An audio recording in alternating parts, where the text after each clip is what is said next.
Hello everyone, how would you like to do these beautiful roses in oil pastels along with me? Come on then, stay with me till the end and let's begin. Initially, we will be doing a rough sketch, an outline sketch of the flowers that we want to indicate. I am creating a composition of roses. Basically, the first one that I did would be the focal rose and few roses around the focal rose. I am composing this in the sense that there will not be any element in the exact center of the paper. All the elements will be slightly off center, whether horizontally or even vertically. And I am doing it in a very light pencil sketch, which can be covered as and how we do the oil pastels over it. So now I have completed the rough sketch on the paper and I am now starting with the oil pastels. These are cotton oil pastels that I am using. They are quite good. I am just laying down the basic colors first as an underpainting and an undercoat. These will not be too many. There will not be too many details in the undercoat painting. A rough sort of a color scheme we will be laying down in the initial stage, which we will be developing over as and how the painting goes along. So I want this focal rose to be in red, so it's going to be a bright red rose. So I am using a red underpainting for this rose. Basically, with different shades of red we will be laying down this underpainting. There will not be too many shades at this stage, only the basic outline and the basic structure of the rose and all the other flowers we will be indicating with this underpainting. So just for a reference, we will be putting in some darker shades with by using pressure of the hand, and that's all. There won't be too many details in this first coat. This is just the base coat, just the base painting, just the initial stage of the coloring. So we have done the red one, which as you can see is not done in too much detail. As in how the painting goes along, it will be developed, of course.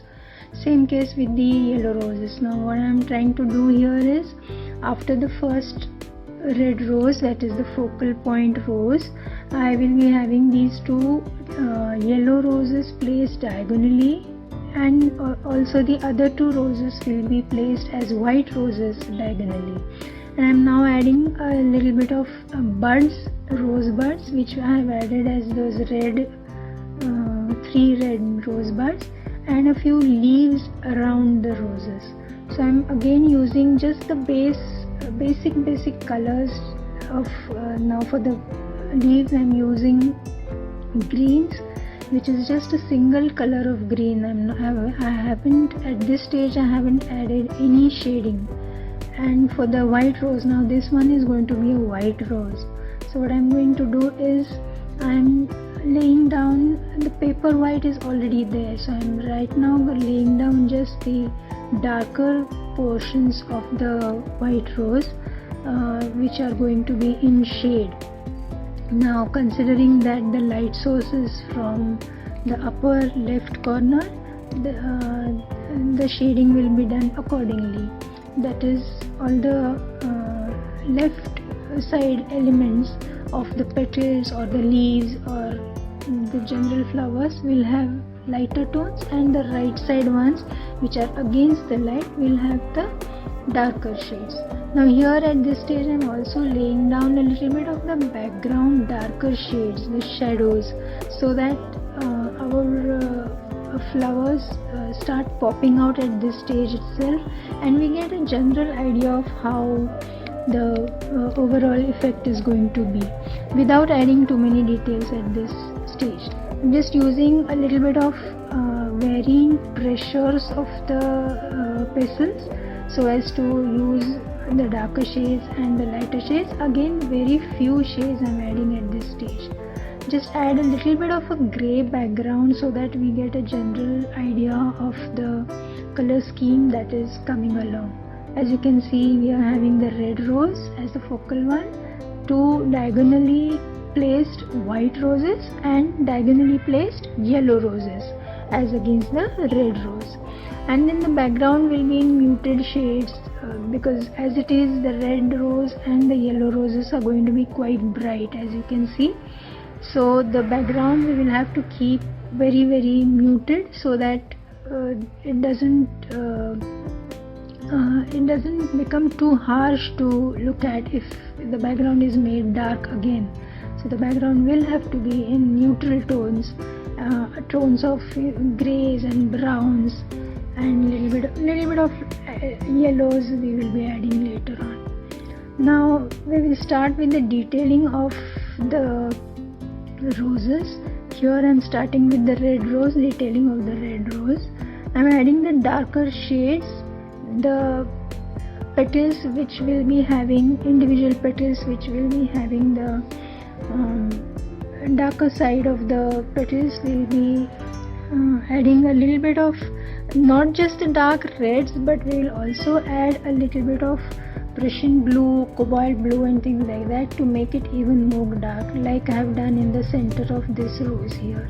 I am adding a little bit of yellow for the highlight ones. White highlight will come at the later stage, at the end stage, but just to add a little bit of shading and a little bit of interest, I am adding a little bit of yellow also to this red rose, which will be sort of not exactly yellow, but once it is merged with the red one, the red shade, it will become sort of an orange shade. Here again, as you can see, the bowl of the red rose has been made a little bit darker, and I'm just merging those shades into each other by just rubbing against each other. As you can see, the yellow shade and the red shade have just rubbed against each other to create a sort of a smoother. I'm not trying to achieve a very blended sort of an effect here. I'm going to leave it patchy. That's how I want it to be, that's how I intend it to be. And so I'm not going to make it, I'm not going to blend it too much and not going to make it very smooth as such. Patchy effect does look more artistic. Of course, every painting has its own style. In this one particular one, I am going to leave it a little bit more patchy. Let's see how it turns out. It might just give out a good effect. Every painting is a new experience when you do, so you do want to experiment on your own. Once you start doing more and more paintings, you definitely want to try out different styles and different ways of painting. So in this one, I'm not going to blend too much, but yes, I'm not going to leave it too patchy also, so as to give it a sort of an impressionistic look, realistic impressionistic look sort of, which will turn out to be quite appealing is what I feel. Now for the white rose, I'm using the white pastel as well as blending it with blues, light blues and dark blues, and even a little bit of yellow here and there, so as to bring out its shades. For the darker shades, I'm even applying a little bit of purple, a little bit of Prussian blue, so that the third dimension of that white rose will come out. Every petal I'm trying to give the shadow of each and every petal, which is being marked out in the darkest of tones, so as to bring out that petal and make that petal pop out. And I'm again, just as before, I'm rubbing all the shades against each other so as to make them blend a little bit without making it too much. So as you can see, each petal is being given a sort of a shadow, and the darker side here I'm using a Prussian blue and even purple little bit for the white rose and bringing out its darker areas. For the white area, of course, I have used the white pastel itself. Here in watercolors we normally leave out the paper white as a white, but since we are doing in oil pastels this time, I am using the white pastel to make it blend with the other colors. And I'm again adding a little bit of the shadow portions, the background portions. As you go along, just add a few more colors here and there and try to blend them together just by rubbing against each other. I'm using grays, I'm using greens and blues and purples for the background where it is touching the flowers, so that the flowers also pop out and the background also will be a sort of a muted background. Starting with the yellow one, again now I'm applying sort of a chrome yellow shade all throughout first, and then I will blend it with a little bit of orange so as to give the darker shade. Here I'm starting with the orangish sort of a shade and blending it into the yellow so as to bring out the darker shade of the flower. Add a little more darker orange here and there to bring out the darker areas of the flower and make it pop out. Again, just like before, each and every petal will have its shadow, which will be right now I'm using blue again, and blue and even a little bit of purple to mark out the shadows of the petals, just like before, just like we did for the red rose and the white rose. The method will be same for each and every rose, no matter what color it is.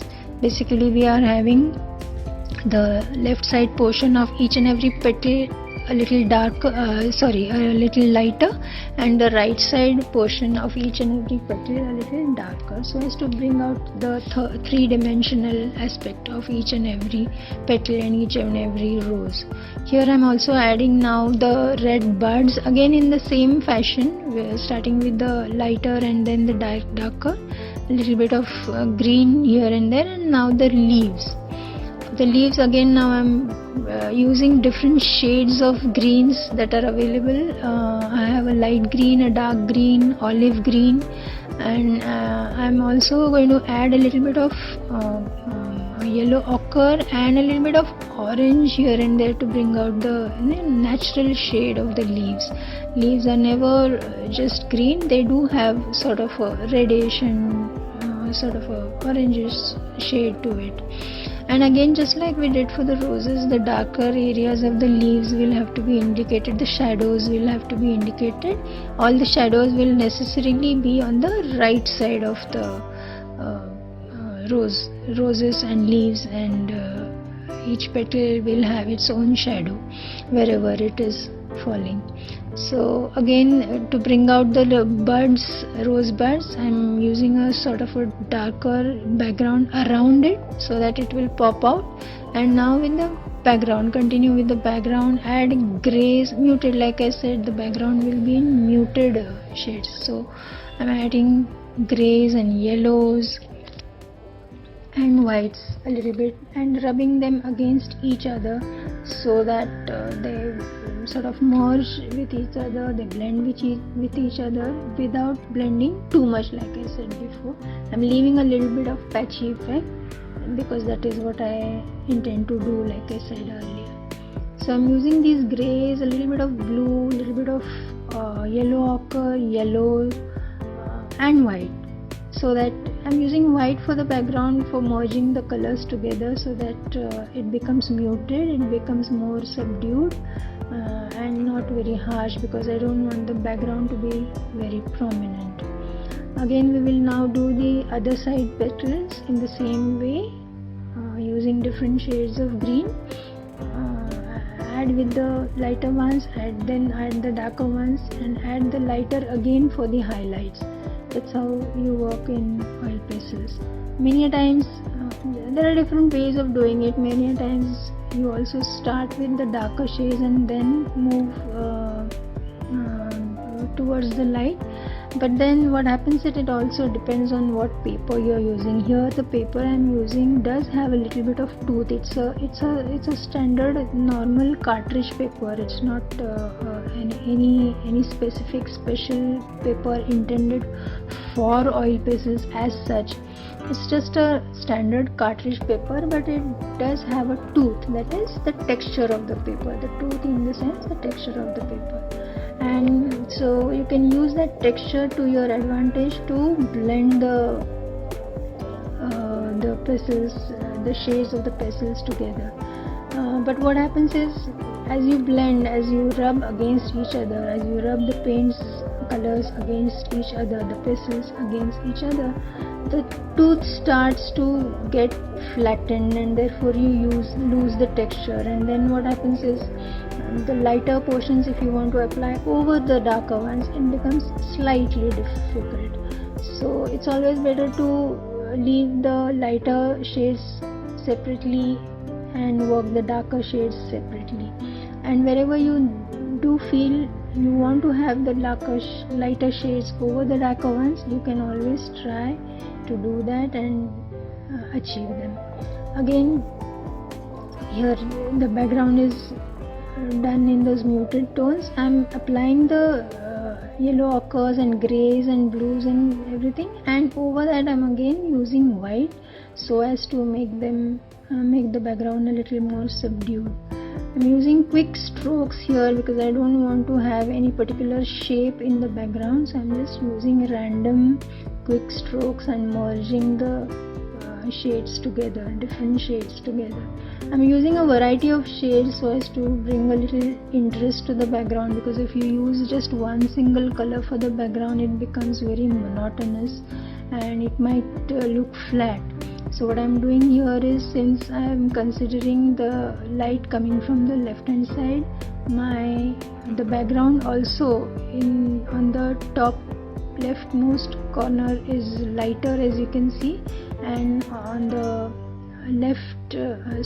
right lower corner it goes towards darker shades. Now I'm using a toothpick, the back of a toothpick here, to scrape out some lines that I want, and also I'm using here an earbud to merge the colors together. These are some of the techniques that I used for oil pastels. You can try them out on your own. They are quite simple. You can either merge it with your own fingers, but I feel that is a little clumsy, so earbuds is always very good. And if you want to pick out some lines, few white lines and all, I've done it with the toothpicks. And that's it. After adding a few more details here and there, our oil pastel painting is done. I hope you liked it. If you liked it, do give it a like and subscribe to the channel. Also share it with your friends, and don't forget to press the bell icon so that you get notifications for future videos. Leave your comments as to what else you would like to see. And you may click on the end screens displayed above so that you can watch other videos. See you in the next video.